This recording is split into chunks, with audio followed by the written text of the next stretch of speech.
If you've tried to use willpower to change a habit, a behavior, a way of thinking, a way of feeling, telling yourself to stop doing one thing and to start doing something else, you've probably discovered that it requires an awful lot of consistent effort and is actually very ineffective. In fact, one of the problems of willpower is that it literally runs out. It's a finite resource.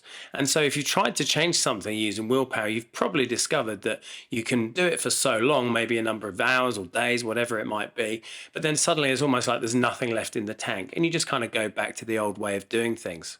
And this is closely related with another aspect of making changes in your life, which is perfectly illustrated by the story of the ant and the elephant. The ant wants to reach a city in the north of the country, so it heads off north, determinedly walking forward. It encounters a mountain and it starts to climb up the mountain, gritting its teeth, using all the willpower it can muster, and it continues on, pushing forward in this northerly direction. You might consider the ant as being like your conscious mind. But what the ant doesn't realize is that the mountain he's climbing up is in fact the back of an elephant. And to make matters worse, the elephant, or the unconscious mind, is actually traveling in the opposite direction. It's heading south. So no matter how much effort the ant puts in to keep heading north, keep walking, using all the willpower, using all his force, he's actually moving in the opposite direction, pulled by the mighty force of the elephant. And of course, this story makes the point that if you want to do, be, or feel a particular way consciously, but your unconscious mind is pulling you in a different direction, it's going to make it really, really difficult to achieve your goals. I help my clients align their unconscious minds with their conscious desires, so everything's moving in the direction they want to travel.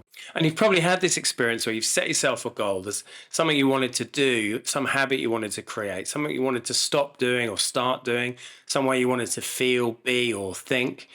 And yet it seemed like something was kind of constantly pulling you off target. Maybe you managed to stick with it for a few days, but then something was kind of pulling you off target. Well, typically, this is something that's kind of residing, if you like, in the unconscious part of our mind. So by aligning the conscious with the conscious desires, people can start to achieve phenomenal results in their life.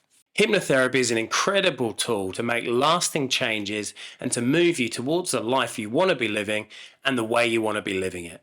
You'll find a link somewhere around this video to my website where you can book in a time to have a chat with me so that we can discuss the challenges that you're currently facing, and I can show you how you can align your unconscious mind with your conscious desires to achieve your goals, whatever they might be. I'd love to guide you on that journey, and I look forward to speaking to you soon. Bye for now.